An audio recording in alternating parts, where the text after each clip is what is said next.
Баршаңызға сәлем, каналға қош келдіңіздер. Бүгін сіздермен дәмді әрі жеңіл болып шығатын француз пирогының рецептімен бөліскім келеді. Видеоны соңына дейін көріп, менімен бірге болыңыздар. Құрамы мен мөлшерін описаниеден таба аласыздар. Ең алдымен ыдысымызға електен өткізілген ұнымызды салатын боламыз. Оның үстіне шым-шым тұзымызды саламыз. Бір ас қасық қантымызды салып, бір шай қасық ваниль сахарды салып, барлығын жақсылап араластырып аламыз. Келесі салқын сары майымызды салып, қолдың көмегімен үгітіп алатын боламыз, яғни крошка жасап алатын боламыз. Міне көріп тұрғандарыңыздай. Келесі 4-5 ас қасық салқын суымызды қойып, қолдың көмегімен біріктіретін боламыз. Міне көріп тұрғандарыңыздай, осындай нәзік, қолға жабыспайтын қамыр шығады. Пищевой пленкаға орап, холодильникке демалғанша 20-30 минутқа қойып қоямыз.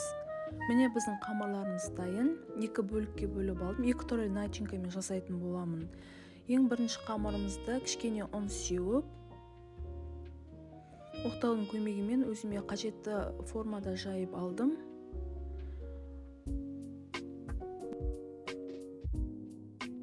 Шиенің вареньясын қолданатын боламын. Осылай қамырымызды жайып, пергамент қағазға төсеп, шиені салдым, және де шеттің жан-жағын осылай түйіп шығатын боламыз. Жұмыртқаның сары-уызын жағып, 180 градуста 20-25 минутта пісіріп аламыз.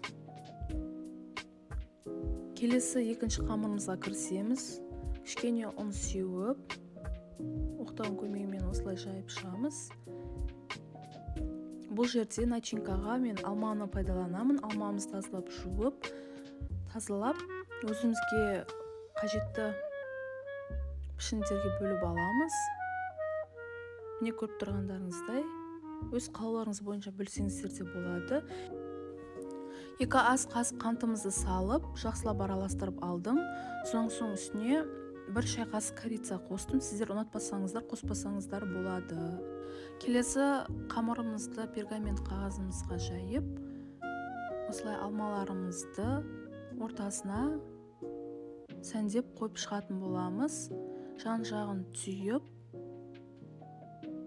жұмыртқаның сары-уызын жағып, 180 градуста 20-25 минутта пісіріп алатын боламыз.